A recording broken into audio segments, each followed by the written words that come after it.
ډیر خلق داسې چې د نیکانو او د اولیاء الله د هغوی ادب یې نه دی کړی منځونه به هم کول اودسونه به هم کول تلاوت به هم کولې د ځنکدن په وخت کې ته الله بیا ایمان اخیستی دی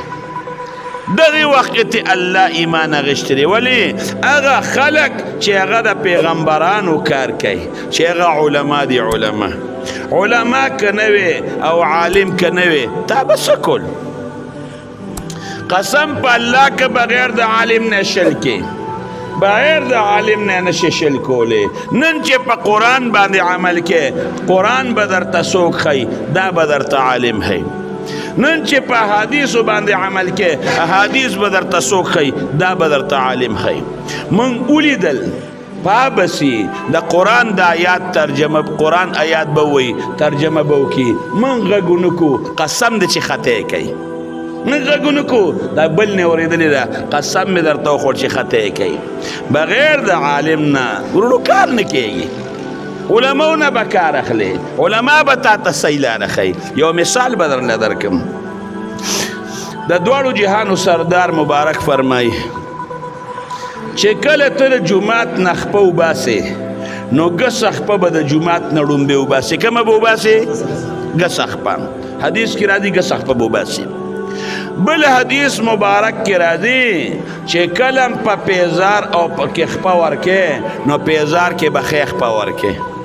یو حدیث کې څه راځي ما سره ووایه شابسې ګسه خپه به د جومات نه وباسې بل حدیث مبارک کې راځي چې سپلی کې خپه ورکې ښې خپه به سپلی کې ورکې اوس څه کې اوس چې په یو حدیث کې عمل کې او د جومات نه تا ګسه خپه وښکه نو چې کومه خپه خلک ړومبی کي هغه سپلی کې خلک مخکې ورکوي نو چې ګسه خپه تا د جومات نه وښکه نو سپلی کې یې ورکړه نو په یو حدیث باندې عمل راغی د جومات نه خپه وباسې ګسه به وباسې په بل باندې عمل رانغی بل حدیث کې خو راځي چې ښې خپه به سپلی کې مخکې ورکې زموږ علما وینا په دواړو احادیثو به مو عمل کوو د رسول الله مبارک یو حدیث باندې پریدو په دواړو به عمل کو څنګه به په دواړو باندې عمل وکړو دا ګسه خپه به د جومات نه مخکې وباسې نو رسول الله مبارک وایي د جومات نه چې وځې نو ګسه خپه مخکې کوه نو په هغې حدیث باندې عمل راغی په هغې بل حدیث به م عمل کوو چې دا د جومات نه وښکه نو دا سپلی کې مه ورکوه دا د سپلی د پاسه کېده او بیا د ښې خپه په دغې سپلی کې ورکه نو په هغې بل حدیث باندې هم څه راغی عمل راغی او چې عالم نه وي او عالم تا ته دا نه وي ښولی تا د رسول الله مبارک په دې دواړو حدیث څنګه عمل کوو نو په حدیثو باندې پویه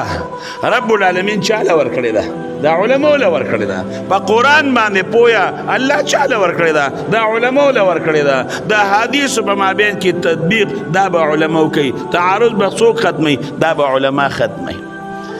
اسی خو نه وی رسول الله مبارک العلماء ورثة الانبیاء علما د پیغمبر وارثان دي بل ته به دین رسې هله به ورسې چې زده خو کې کنه قرآن بل ته رسې ستا قرآن نه دی زده څنګه رسې حدیث بل ته رسې تا د رسول الله مبارک خبرې نه دي زده کړې څنګه رسې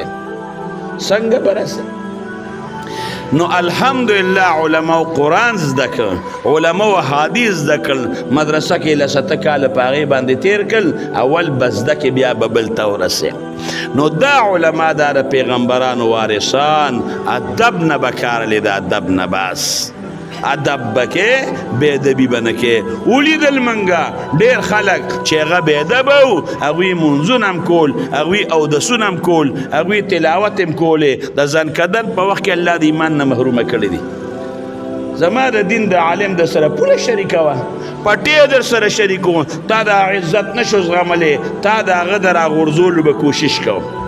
هغه خبرې به دې د خولې نه وکړې چې دی به په کومه طریقه راوغورځوم د هغه مخالف سره به کېناستې د هغه په پره کې به مخالف سره به کېناستې چې اورېږه د ده پره کې شم چې دی راوغورځوم د علماو خو موږ ډېر ښه ادب وکړه که نه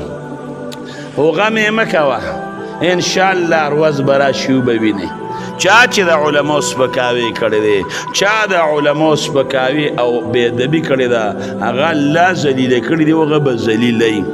نو ساحرانو د حضرت موسی علیه السلام ادب وکړه الله د ایمان نعمت ورکړه الله خوله زما د پیغمبر ادب کوي ایمان به ورکوم څوک چې بې ادبي کوي ایمان به ترې وباسم اللہ قرآن کی فرمائی لا ترفعوا اصواتکم فوق صوت النبی پیغمبر چې ناس دی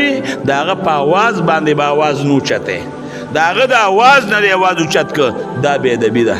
او وروسته الله فرمایي وایي که آواز دې پې اوچت که د ځان نه به خبر نه عمل به مې درله ضایع کړي الله وی عمل به مې درله ضایع کړي پته ولګېده چې په بې ادبۍ الله عمل ضایع کوي چې د پیغمبر بې ادبي راشي علما د پیغمبر وارثان دي بې ادبي به نه کوي الله به د اعمال ضایع کړي علماء سره به کلی کې بې بدله بعضې خلک وایي یاره ماله راغلی و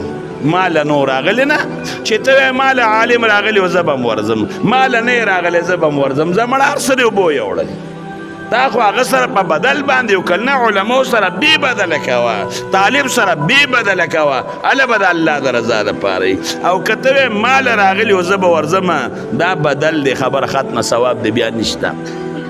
نو ساحرانو د موسی علیه السلام ادب وکړه الله د ایمان نعمت ورله ورکړه چا نه چې بې ادبي شوي وروڼو نن توبه وباسئ نن علماو ته نیتونه صفا کې قسم دی که د عالم د نوک په برابر څه کولی شي ځان به تباه کې نن توبه وباسه نیت صفا که نن پس کردار برابر که